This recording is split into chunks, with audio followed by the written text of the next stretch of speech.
like, I don't even have to like do anything.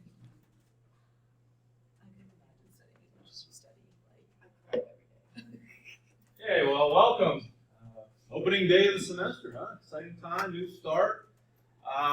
We have a small agenda today, but we are going to go through quite a few things. First, introductions. I think I know probably about 6 people in the room. But my name is John Nico. I am the chair of the business department. I also teach MIS, that's why I'm here today, and I teach business statistics. Prior to that, well, I was a St. Francis College student. I graduated college when I was here back in 1992. Had a great experience here. I was a math, computer science major. Went to work in the finance industry, in the technology side of finance. And I left industry 13 years ago. I was at M&T Bank. You guys are here at M&T Bank? I was the vice president of information technology there. It was a good job. I liked it. It paid very well. Just was kind of hard for the soul a lot of times. It was a lot of travel, and it wasn't really a good family job. So this came up, and I've been teaching here for 13 years. During that time, that window, I got my MBA and my doctorate. Personally, I have 5 children. That's what I always lead with because that's a lot of children. They pretty much dominate my life, all their activities, but it's a great, great thing. I like to play sports. Well, not so much play anymore, but I like to coach youth sports. I like to watch sports. I'm a big Bucko fan. Watch too much Pirates, I think. Too much of my discretionary time goes toward the Pirates. And I love technology. I love the internet. I love learning. And I just like being involved with students. So that's me. Okay, so you're going to introduce yourself for today.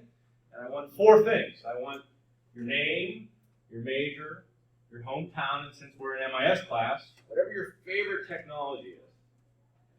Whatever your favorite technology, it could be an app, it can be, maybe GPS, it can be whatever. Okay, it can be a cell phone, it can be a device, it can be hardware, it can be software, whatever it might be. So we'll start up here with you. I'm Chelsea. My major is bio. I'm from Burlington, Ontario, and my favorite device is a Kindle. Okay, very good. Do a lot of reading on it? So just a straight Kindle? Yeah. Like the paperwhite one? Yeah. Okay, very good. Welcome, Chelsea. Miss? I'm Maria. Currently ironing out my major. I'm from Cleveland, Ohio, and I guess my phone is my favorite technology. Okay, very good. What's your last name, Maria? Cup. Okay, I see. Welcome to class. Maggie? I'm Maggie. I'm an accounting and MIS major from Altoona, and my favorite device, I guess, is my phone. Okay. Welcome. Jacob? I'm Jacob. I'm from Nashville Valley. I'm a marketing major. My favorite device is my phone. Wow, it's got to be all phone, isn't it? It's going to run the table, isn't it? What kind of phone do you have, Jacob? iPhone. How about you, Maggie? iPhone. Yeah. What's the breakdown? Who has iPhone here? Wow. Very dominant, this demographic. See, I'm an Android man, but my son's one iPhone. I think they're more cool, I think. I'm more geeky, so I like Androids. I like that they're more open. I like that because I can do more things. Very good. Elena. I'm Elena. I am a marketing and communications major. I'm from Glen Hope, Pennsylvania, and I just got this Bluetooth speaker that's really cool, and I'm really obsessed with it. What kind is it? I don't know. I think it's like 3 letters, and I know 2 of them are like J and B. But like, It's not Jambox, is it? No, it's like an initial. I don't know. It might be. I don't know what it is. All I JBL? know- Is it JBL? That's it. That's Oh, it. okay. I don't Yeah. know. It's probably not that impressive. No, they're good. They're very good, yeah. It's just really cool right now. I have, I think I brought it in. Some of you guys saw it. Amazon Echo. You guys know what that is? I'll bring it in the class. Anyone have That's one? cool. I want one. No? You guys know what an Amazon Echo is? It's, I guess the best way to explain it is it's like Siri. You guys are all iPhone lovers. It's Siri in a tower. But it's a great Bluetooth speaker as well. It's about as big as my coffee cup, a little bigger, but it really blasts a lot of sound. I was in on like the beta, so I got it for like $99. But I think they sell them now for $199. But it's really nice. You can say like Siri or Echo, no, Alexa, her name is. Alexa, tell me a joke, and she'll tell you a joke. Alexa, tell me the weather, tell me the time. You can say play an artist, and she'll play an artist. Play a playlist. She also can control like smart switches. Like if I had my lights, there's called Wemo switches. You got your Wemo. I could say turn off the lights or whatever. Add things to your shopping list. That's what they really want to do with it. But it's pretty neat.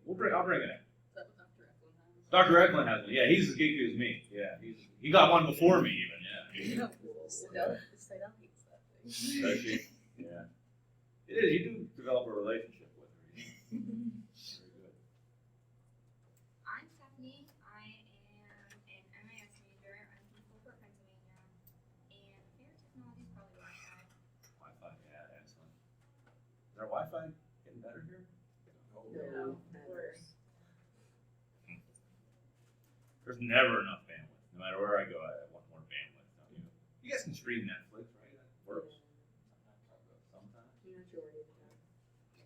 How was that going in class? Yeah, that's what we're doing. Saying what? That, yeah, these 4 things.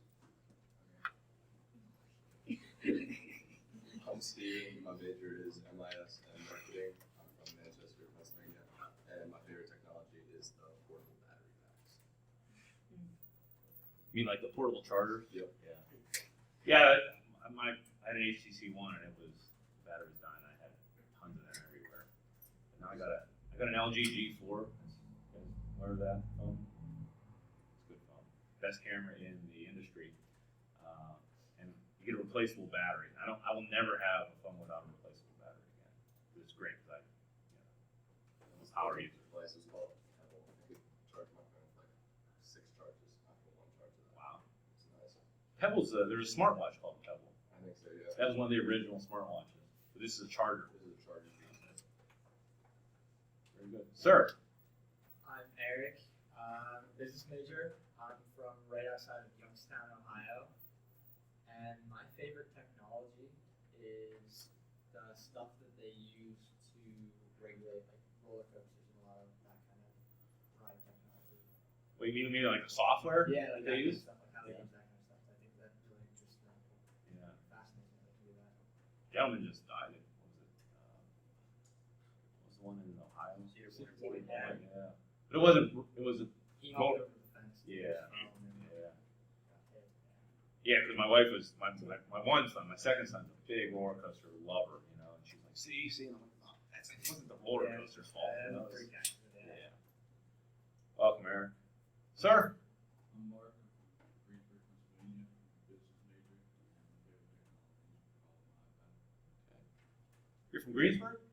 Yeah. That's where my wife's from. Where do you live in Greensburg, Mark? Towards the bottom wall. Okay. Yeah, my wife's from, Wendover. You know, Yeah. yeah. That's like 5 minutes from here. Yeah. Yep. Welcome, Mark. Sir. My name is Marcus Alston. I'm an MIS major from Baltimore, Maryland. And my favorite tech is probably my Xbox. All right. Very good. I'm surprised no one else mentioned that. You said you're a exploratory still. You're MIS. Come see me after class. We'll get that taken care of. Sarah. My name's Sarah. I'm a management and accounting major. I'm from a suburb of Pittsburgh, and my favorite technology, I guess, would be my phone. Give the suburb a shout out. Come on. It's Crescent, but when I say that, everyone thinks I'm from like the town. Right Oh, they think from Crescent. Yeah, it's like the. Yeah. You don't want to be associated with Crescent. Be heavy on that T. Crescent. Welcome, Sarah. I'm Alexis Luciano. I'm a nursing major. I'm from Hollidaysburg. And my favorite technology has to be the Samsung camera. Okay, very good. Welcome, Alexis. My name's Alex. I'm a transfer student. My management is my major is management. I'm from Pittsburgh. I'm a big time Buckos fan too. My favorite technology would have to be my car. Okay, very good. Where'd you transfer from, Alex? Westmoreland County Community College. Oh, okay. Did your first semester at St. Chris? Yeah. Oh, welcome. Thank you. Sir. My name is Kendall White. I'm from Baltimore, Maryland. I'm a psychology major. And my favorite Tech. Right. Welcome, Taylor. Nancy. I'm Nancy. I'm a business major. I'm from Pittsburgh, and my club is JJ. I'm JJ. I'm a marketing and economics major. I'm from Altoona, and I'm gonna go with my iPhone as well. Mr. Myers. Myers, my major's accounting. I'm from Edinburgh, PA, and my favorite technology is my Xbox and my phone. Malik. Why do you keep saying his name? That's what you're supposed to say. I'm trying to prove to you I know you. My name is Blake Harmon. I'm a business management major. I'm from New York City, and my favorite technology is my phone. You know, people like when you shows that you care about them. That's it. Yeah, it's a habit of highly effective for people. Thank you. So yeah, I have to. You know, in this relationship anyway. Yes. My name is Natalie, my major is finance. Hometown is Altoona, and my favorite technology would be my cell phone. Welcome, Natalie. Sir.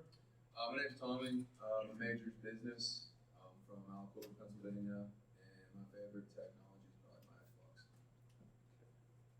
Great. We're only missing one, and that gentleman emailed me and told me it's going to be missing. So that's fantastic. Well, welcome to class. The next step is I don't pass out the syllabi. We are obviously in management information systems, so it makes a lot of sense for me to keep it online. If you want to print it out, you may. But what I'm going to do briefly is go through Blackboard and go through the syllabus. The syllabus is out here under MIS102. You guys all know how to use Blackboard, I assume, at this point. And I'm going to go to the syllabus and MIS102 syllabus, fall 2015. So let me open that up.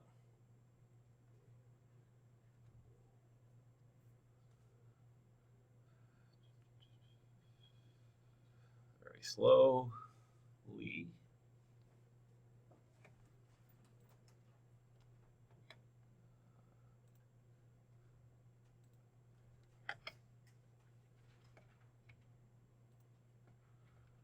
Okay, so it looks like a rather large syllabus, but let me talk about the important components of the syllabus, and then you can read the rest of it at your leisure. This is a 14-week course, and we go through basically the whole text. Okay, this is, it's like a 101 course. It's I don't know why it's 102, but it's really a 101 course, like Accounting 101 or Econ 101.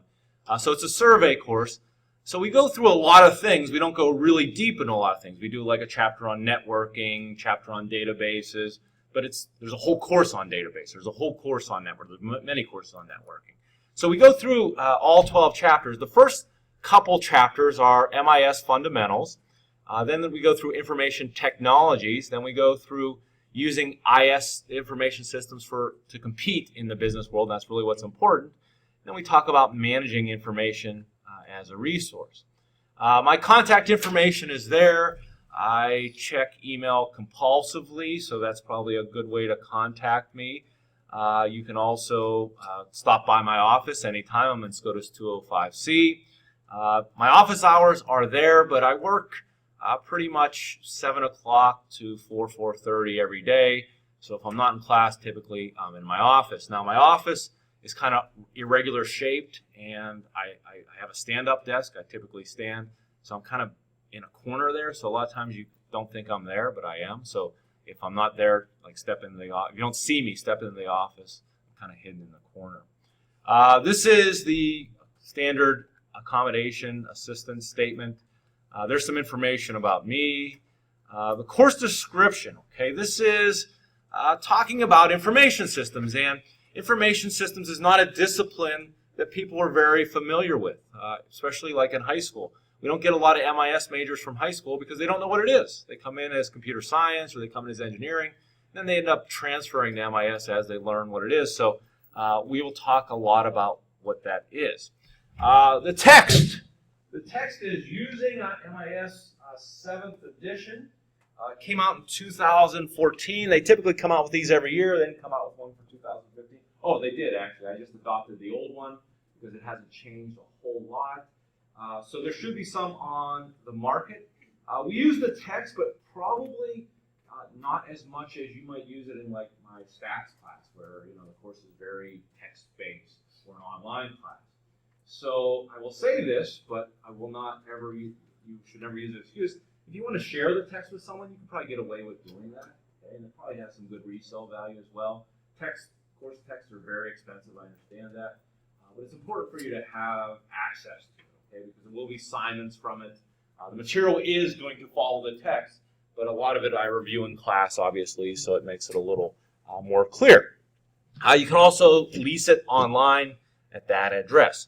The other things you need for the class is obviously a connection to the internet, a browser, Microsoft Word, and PowerPoint. We shouldn't have that issue with you all being full-time students. These are the attended learning outcomes for all of the chapters. You can read those at your leisure. It's kind of boring stuff. Course conduct. A couple things, okay?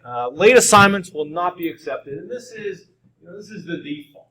But if there are extenuating circumstances, I know life happens, you need to explain those to me. I can be very accommodating, but habitually late assignments, will cause some trouble. Okay, so the attendance policy. I used to not have attendance policy, and that turned out to be a bad idea. So I do have an attendance policy. I take attendance at the beginning of class, and then I track it on Blackboard. So you'll see on Blackboard the missed classes, and you'll see a number, 1, 2, 3, 4, 5, something like that. If you're an athlete, obviously those are excused absences. If you're traveling for an ACTIS or something like that, that's an excused absence. I'm talking about, you just didn't show up. For classes to meet 3 times per week, which is this, each absence after 5 will result in a 1% deduction from your final grade. So please, don't treat those 5 absences like vacation days that you've earned. Okay, that is just me trying to have some kind of penalty, so people that don't have a lot of discipline can say, well, I better go to class.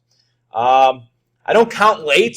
Okay, if you come in late, it counts as an absence as well.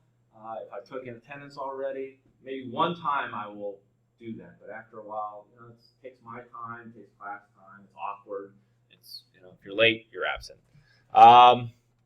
Some other things. The way this course will be structured is there'll be readings, obviously from the course text and from other material. There'll be some homework assignments. A lot of times we'll apply some of the things we're learning. For example, if we learn databases, we're going to use Access to apply that concept. Social media, exercises. When we talk about, I'm trying to think of some of the other things we do. Collaboration systems, we'll use Google Drive. You'll see some of the things. So we try to apply course concepts outside in exercises. There will be 3 course exams, okay? The course exams will be roughly, and I don't have these set, obviously, the 5th, 10th, and the finals week during the semester. It's not cumulative. I think in an intro-level course, that's probably really not appropriate. So we have 3 exams. They're going to be roughly 100 points each, every 5 weeks or so. So the final exam is scheduled. I think that might be the first day of final exam. So Monday, December 9th at 8 a.m. In this same room. There will be small online quizzes through Blackboard. These are for you to take at your leisure. I believe I let you take them up to 3 times, and you can keep the highest one. Okay, so as we go through chapter 1, we'll have chapters 1, 2, and 3. We'll end up having an exam after chapters 1, 2, and 3. But chapter 1, as we complete that, I'll say, okay, there's a quiz available on Blackboard. It's multiple choice. You take that outside of class. You can take it up to 3 times. You can use your text if you like, but it's so you can try to reinforce the material on your own time. Make exam opportunities will be provided if there's sufficient evidence, blah, blah, blah. The grade I use is kind of, I think, pretty standard. 93 and above is an A, 992, A minus, so forth and so on.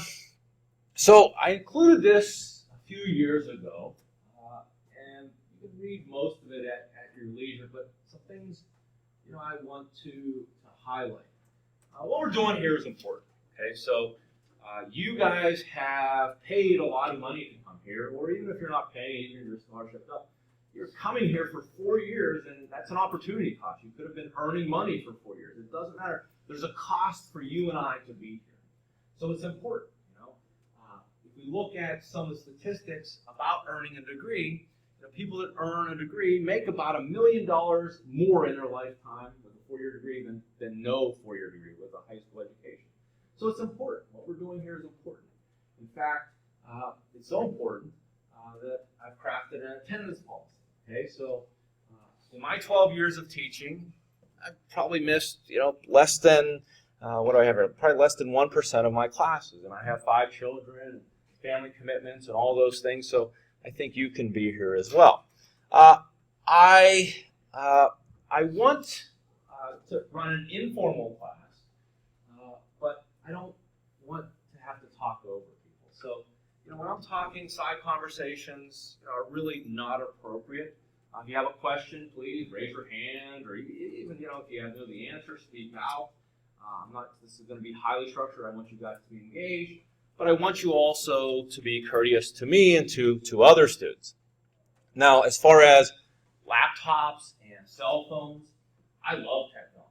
I can't imagine a day I would ban technology. I think technology makes things better in a lot of ways, and I try to make my courses, my teaching better through technology. And I don't want you, if you use a laptop to take notes, fantastic. If you tag things, if you're talking about something and you Google it and you look it up on Wikipedia, fantastic. These are all great applications of technology. However, if there's things that you do that are distracting to me or other students in class, I will ask you to put that technology away. I will always be alert in class. I have too much caffeine in my system as we speak. I'm a morning person. I don't like getting up in the morning, but I'm most productive in the morning, so 9 a.m. is great for me. 8 a.m. is great for me, but it's not great for you. 9 a.m. seems a lot better.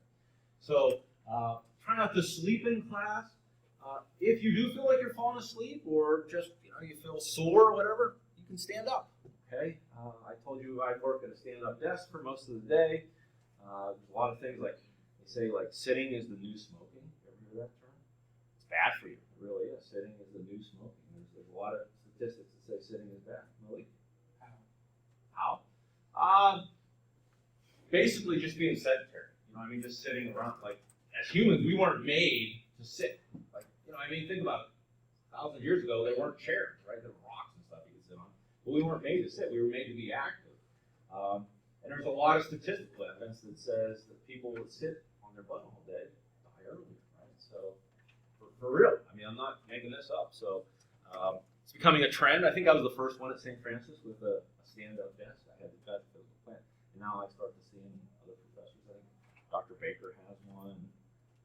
Who else has one? You guys know what I'm talking about, stand-up desk? It's just a desk you stand up at. It's basically like this. If I go to your office, I can't sit. You can sit. Oh, I'm going to kill yourself. Go ahead, sit down. But I'm standing. No, I don't. When students come in, I think it's bad to stand because then you're talking down to them. That's not a good thing. But I stand most of the time. Preparedness, important. Courtesy. I know some of you guys are athletes. You might have practice at 6 a.m., some kind of workout at 6 a.m. You may not have time for breakfast. If you bring food in here, that's fine. Don't bring tuna or something. Something's going to stink up the room, or don't be preparing a meal at your desk. Anything that's distracting, I try to want to avoid. So that's some of my class policies. Academic honesty is real important to me. I think I have a St. Francis degree. I think I told you guys that. So anything that people do to cheat kind of even cheapens my degree. It makes my degree worth less. If you've earned it through unscrupulous means, it makes my degree worth less. And plus, anything in this class, there's nothing in this class that is so hard that you have to cheat. You know what I mean? There's nothing in this class that you're not going to be oh, I can't get my mind around that. We're not splitting the atom here. So you don't need to cheat, is what I'm saying. You show up, you do your work, you're going to do just fine in this class. Okay? So I don't want you to feel like you ever have to plagiarize or anything like that. That's just being lazy. So some assignment requirements. Let's talk about those, and I'll go through Blackboard a little bit. Will be readings and several chapter-ending questions will be assigned. We have one assignment that's available now. What I like to do in this class is it's a great class to teach because it's always changing. This isn't like European history up to 1843, right? That did change, right, since 1843. This class changes every time I teach it. And actually, you guys are sometimes on the forefront of technology, like new applications, new developments, things you saw. So to try to bring that into the class, we have a standing assignment where one time during the semester, you will have to come up here, beginning of the class, it's going to be on a Friday, there's a little sign-up sheet, and you have to find an article about a new technology, something that you think is neat, and you'll have to discuss it in front of the class, like 5 minutes, okay? You can use, a lot of people use YouTube videos. If there's a video, you want to watch the video. It has to be some of you. You just can't come up here and push play and like, oh, that's neat, right? You have to be some of you. You have to talk about it, those kind of things. So those are really good. I learn a lot from that, and I think students learn a lot from that. We have a lot of discussion from that. So I'll show you that in a second, where that's on Blackboard. Toward the end of class, okay, there will be a final group project. And what we're going to do is you guys ever hear of the site Kickstarter? You guys know what Kickstarter is? What's Kickstarter? Yes, I can't remember it. You shook your head a little bit. Isn't it like a way that businesses can start up? Yeah. So what's great is one of the things that new ideas need is funding, right? Financing. And you go to the bank. If you go up to the bank in Laredo and say, "I have this great idea for an app," they're like, "I don't care." They're like, well, where's the, they're not going to fund it. They're not going to give you $10,000, $50,000, $100,000. But what we can do now, because of the internet, we can say, I have this great idea. You can sell it. You can put it up on what's called Kickstarter and something called crowdfunding, because it's not the bank giving you money. Maybe it's John Miko giving you $100, and maybe maybe it's JJ giving you $100. Okay, so there's a lot of neat technologies. It's a lot of neat things up there. So what the final group project is, I change it all the time, but I think this semester what we're going to do is you guys are going to do a mini Kickstarter campaign. You're not going to have to put it on Kickstarter, but a Kickstarter-like campaign. You have some idea for a new app. You have to build something that says, this is my idea, this is how I want funding, and this is how I'm going to use the funding for. Okay, it has to be technology-driven. Course exams, there's going to be 3, I think I told you. The final exam, oh boy, I have bad information. Didn't I have Monday earlier? I'll figure out when the final exam is. We have some months. I think I have December 9th, but is December 9th a Monday or Wednesday? Someone look that up for me? I'll figure out what it is, but I think both say December 9th. That's a Wednesday? Okay, we might be the last day, I don't know. And then I also always include the Franciscan goals of higher education, because we are at St. Francis University. So I'll figure out when the final exam is. I'll have to fix that. So that's the syllabus. Any questions on that? All right, good. So let's take a look at Blackboard. If we go to Blackboard, a lot of my courses use the same structure, and this one, online classes look a little bit different. But if we go to course material by chapter, that's probably where you'll typically start on Blackboard. And we go to chapter 1, which is going to be our first chapter, crazily enough. You'll see a link to the PowerPoints that I'll use as a guide. I don't follow these verbatim. I add to them, but I do use them as a guide. Any handouts that I deliver for that chapter, any other things we're talking about, will always be in course material by chapter. So chapter 1, chapter 2, all those good things. The PowerPoints themselves are also under PowerPoints. There are a lot of web links we bring in the class. They'll be under web links. Assessments or quizzes. These are those quizzes that I talked about. None of them are available at this time. I think I let you complete them twice, it looks like. I think I said 3 times, but twice. But they will be available when we cover the material. So you'll see those under there. I'm talking about those out-of-class Blackboard quizzes on the material. Do you guys know what I'm saying? They're going to be multiple choice. Yes? Okay. So we'll talk about that as those become available. Assignments, none of these are available except the first one, but I mentioned that MIS article assignment. So what I want you to do with that assignment is I want you to find an article in a newspaper, a magazine, an information website, Kickstarter, Dig, Reddit, whatever it might be, that talks about a new e-commerce business, an application of technology, a new electronic product or piece of software, an emerging trend in business, a future technical innovation. All those are fine. The things I do want to avoid, because sometimes it gets very boring, is try to stay away from like gaming consoles. You know, like, okay, I get it. They are loaded with technology, but, you know, okay, all right. I don't want to see 6 gaming consoles. Yes, sir.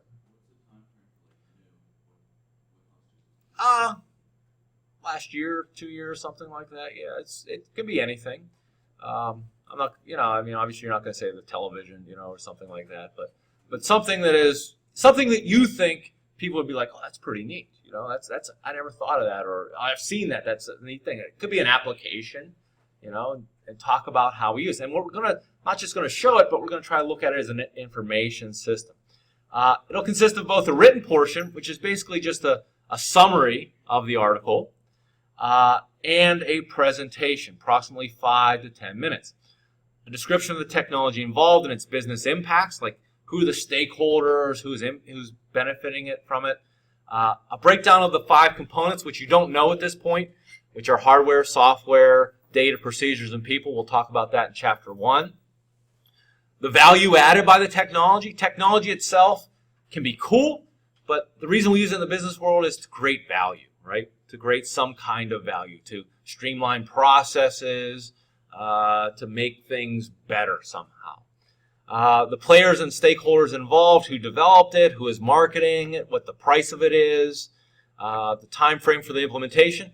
It can be something that's not yet feasible. You know what I mean? It's something that's coming down the road. You know, a driving car. You know, Tesla's charging snake. You guys see that thing? That's really cool. You know, anything. So it could be something that's coming down the road as well, not something that's available for mass consumption at this point. Anything that you found interesting. So I have a whole bunch of article sources, you know, that you can use, but use whatever you like. This is not meant to be an exhaustive list. This is meant to be for someone that says, well, I don't know where to look. Well, look at CNN, look at the New York Times, look at Gizmodo, look at Engadget. There's tons of technology sites. How I want you to sign up for that is there is a doodle poll. You guys know what a doodle poll is? Maybe you've seen that. If you click on the doodle poll, okay, oh no. My link is bad. I know I created it.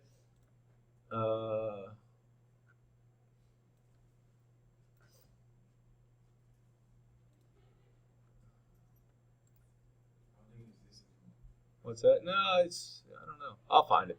But anyways, there will be a doodle poll there, and I'll bring it to next class. And you'll just put your name and sign up for a date. Okay, and I think I give 2 bonus points to anyone that signs up for the first date, which is, I think, not this Friday, but the following Friday, whatever that is, September something, next Friday, okay? These are some of our other things we'll do, but you can't see them yet. Other things out here, we have an exam review document. What I try to do is before the exam, I take a class and we review for the exam. I want you to be prepared. I kind of look at myself as a professor as like a coach. You know, I set the bar, but I also try to coach you to reach that bar. So, you know, we talk about the types of questions that are going to be on there. We reinforce the material. I give you the possible short answers. There's a list of like 10, and I say these are the possible short answers. You'll see 3 of them, so it's not a surprise. You know, it's nothing like where do you come out with that? You know, but by doing that, I have you study all 10, which is a good teacher trick. Course grades will be out here. The syllabus will be here as well. Some of you have had me before for class and know I do this. I say I love technology. I love technology to make everything better, including my own teaching. And one of the things I implemented back in 2013 was something called lecture capture. I think I was the first one at St. Francis to use it, so I pat myself on the back for that. Now some other professors are using it. You guys have seen lecture capture yet? No? Basically what it is I capture every lecture. So right now I'm recording this. See this big obnoxious Yeti microphone? You guys see this? It's picking up all the things I say, and if you talk, it's picking up all the things that you say. And I'm capturing everything that's on the screen using a tool called Screencast-O-Matic.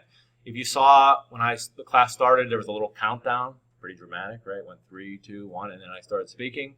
I do that for every class, and then I upload it to YouTube. Okay, so if you miss a class for an athletic engagement, well, just watch the YouTube. If you miss a class for illness, well, tell me you're ill and watch the YouTube lecture.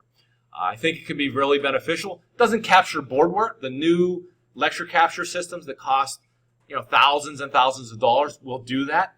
But this is just something I put together using a Yeti microphone, which cost about $95, Screencast-O-Matic, which costs $15, and a little bit of my time and effort. So it's been very useful. So for example, and this is always awkward to listen to yourself, but this is 2014. So if you want to know how I delivered a lecture on August 28th, 2014, I'll click on that link, and our volume must be down.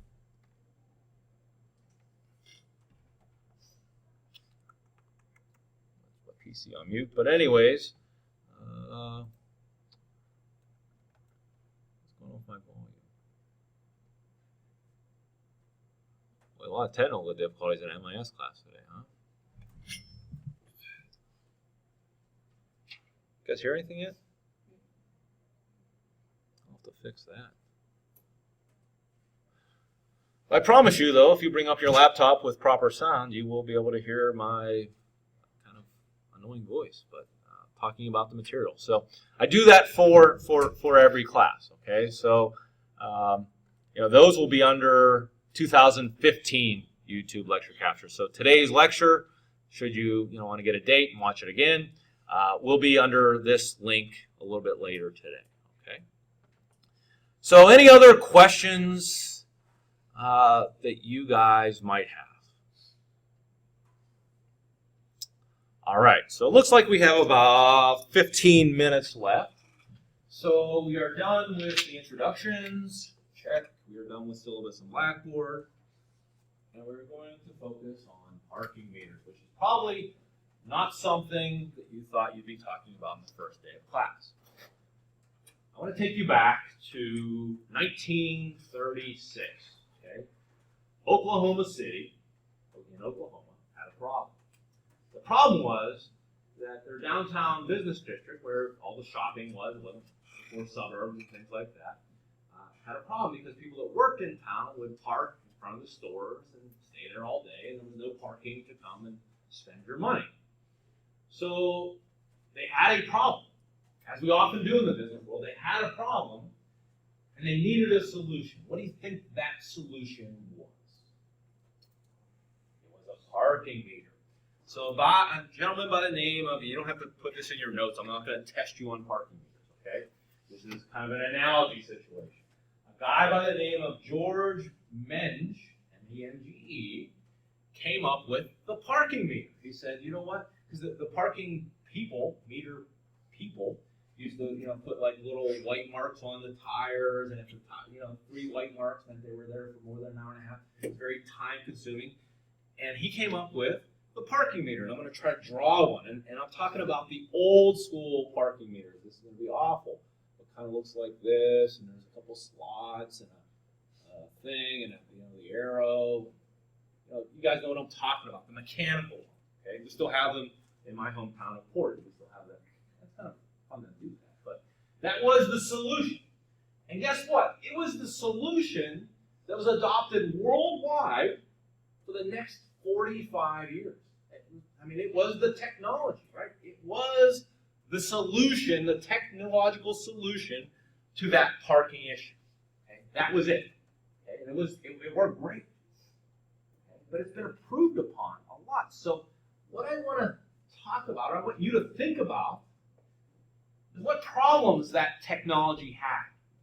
What problems that it was the de facto standard for 40 years. That's a long time. Think about your phone. If you had your phone for 40 years, no one has their phone for a year, let alone 40 years, right? But that was the de facto standard for 40 years. But what issues did it have? What are some issues did it have? Go ahead. People use credit cards now. Okay. So, a couple things it had. Let's write down payment issues. And let's just leave it general. Payment issues in that what did that thing accept? Coins only, right?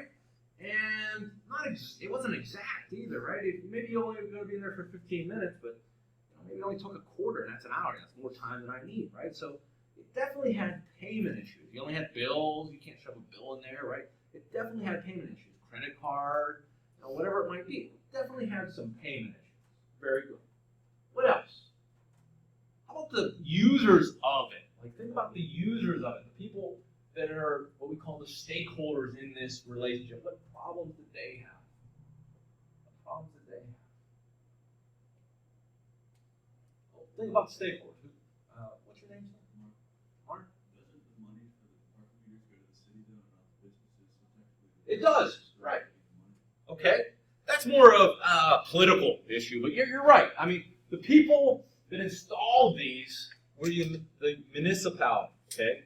Whatever it is, the city, the town, the borough, whatever, the hamlet, whoever the hell installed it is the municipality, we'll call it. What problems did they have with parking meters? They liked them, right? They were a good solution for 40 years, but they still had some drawbacks. What were some of the drawbacks? Come on, what do you think? You still needed somebody to read them. Okay, so we still had to pay meter people, right? I don't think it's politically correct to say meter man anymore. So meter people. You still have to pay meter people. What's expensive? What other costs think about the municipality have? Okay, maintenance. People likes to kind of chop the head off of those things, right? So maintenance issues. So we'll say maintenance costs. How about to install those? There's a lot of what we call upfront costs. You know what upfront costs are? At some point we had to do what? We had to bury those poles, we had to buy the things, we had to install the things. And what was the solution where they doubled or halved the cost of this parking meter? You've seen this. This was a big technology upgrade. They halved the cost of that upfront cost. What did they do? Yeah. Had two cars parked at one meter. Yeah, they put two heads on the damn thing, right? Wow. Some genius came up with that one, right? Think about shaving. I love shaving technology, right? How do they get shaving better? You got to shave like with disposable razors. Let's see. Remember the Mach 3 was it? And they came out with the 4 razors and the 5. That guy one now has 6 razors in it. 6 blades. You guys know what I'm talking about? That's like the big advancement, always in disposable razors. They add another blade, So anyways, this halved it, right? That putting 2 meter heads on it halved it. That was good. What other issues? How about for the parker? You guys got some of these. What else? What are other issues? How about for the parker themselves? We had, payment issues. You're right. What else? it takes longer than expected. You don't get like notified or anything. Then time's up. Okay, so very good. So I'm trying to write that better. How about the time increments? Okay, that can be problematic for 2 things. Have you ever pulled into a parking meter that still had time left? And you're like, yeah, I'm getting free parking here from that dude that just pulled out. Yes. Well, who doesn't like that? You like that, right? But who doesn't like that? The municipality doesn't like that, right? Because you just, they want that thing to reset as soon as the car pulls out, yes?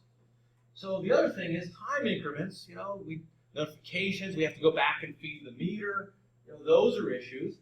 What else doesn't parking meters allow you to do? Go ahead, sir. At that time, they had the time with paper that you put on your own car door. Like you put at the window. They didn't have that. No, those are called, I know what system you're talking about. Those are called pay and display systems, right? So you go to like a bank, you pay, and then you put that in your window. You know what I'm talking about? Is that what you're talking about? Well, I know now, if you pay and a slip come out, you put it, do a so you know how much time Right. and like you know who. Right. That's called a pay and display system. Okay. And those, yeah, that wasn't the old school, right? That was kind of an improvement. We'll talk about some of those improvements. What other issues? I gotta look at my sheet. I have a whole bunch. You guys hit upon a lot of them. What else? What other issues? Upfront costs, lost revenue because, maybe the person didn't put in money. We had enforcement, that was an issue. Forms of payment, we got that to incremental time, that was an issue. The meter person has all kind of issues because they have to continually scan. And that meter people are expensive, right? Salaries are expensive. How about when the meter person finds someone that they need to write up? What was the process there? What was the process there? I'm talking in the 1940s, 50s, 60s. What was that process like? If they found an expired parking meter, come on, you guys have all seen this process. We still use it in St. Francis now. Yeah, they give you a ticket, right? And you think about that ticket, okay? How did they do that? Was there any electronics involved there at all? No, it was just paper. They probably had multiple copies, and they had to press hard, and they gave you your version there, and then they filed it with the city hall or whatever it might be, and you maybe went and paid it, maybe you didn't, right? So those were some of the issues. So paper tickets were an issue. Now, I want you to think about this. This was the technology in the 1930s and for the next 40 years. But we've improved upon this. And I want you to think not about the systems, but I want you to think about the technologies that people applied to make this better. Give me a technology that can be applied here to make this better. Any technology. Digital clocks. Okay. Like countdown if they can run out or make a computer system. Okay. So one thing that we have now is this is all like gear based, right? That's why you had to actually turn and then it ticked down, tick, tick, tick, tick, tick, right? These things now have software in them, meaning there's programs in there running. Someone programmed it to say, hey, this is a clock. It's going to count down, right? So a lot of software improved that. What else? What else? You can put in your license plate number now in a lot of places, so that that solves knowing who actually paid and who's just using the other guy's time. Okay, very good. You're right. So you can type in. Okay, so think about. I mean, I don't know if that's all of them, but I've used those before. Okay. In Pittsburgh, you have to type in your actual. Okay, so how about hardware? So software is programmed, right? And right that types in. You type in, and think about when you type in something and it's checking. What do you think it checks to say did this person pay or not? What do you think it checks? Some kind of what somewhere? Someone said it. Some kind of database somewhere, right? And to get from that parking meter in the middle of Pittsburgh to wherever the hell this database is stored, maybe in Utah, maybe in California, how do we communicate from that parking meter in Pittsburgh to our server in Utah? What kind of technology allows us to communicate from here to here? Internet, in general, internet is an example of this. What do we call that technology though? Networking, right? So networking, allows these things to communicate to one another. What else? What else is involved? What else could be involved? How about one of my favorite technologies? You guys use it all the time, and you go from point A to point B. Some golf carts have them, tell you how far they're away from the pin. GPS, right? Okay, so think about these things we're putting together. Okay, GPS, hardware, software, database technology, networking technology. What else? What else? How about the technology that turns off the soda machines at night when no one's using them? Turns off the electricity. You guys seen that? Or flushes the toilet automatically when you walk away. You guys know what I'm talking about? Okay. So we have movement detection. Okay. That's under hardware, if you will. We have, you mentioned cameras. It can take a picture of license plates instead of a meter person, right? We're eliminating costs there. So think about that. Not only do these technologies help solve all of these problems, but think about how we can extend it to benefit people that are parking. In the old school, you had to keep driving around to see where there was an empty space, right? These things are networked, right? We know there's someone in this space. We can provide that information through an app to people that are looking to park, right? So you can say, drive, go right, go left here, and there'll be an available parking space. You guys know what I'm saying? Value added. Plus, now that we've captured all these things, we can report on it. We know now when is the busiest time downtown. When is the least busy time downtown? Because it's software driven, we can charge more at certain times. We can charge less at certain times. Think about all of the value this technology has created. Okay?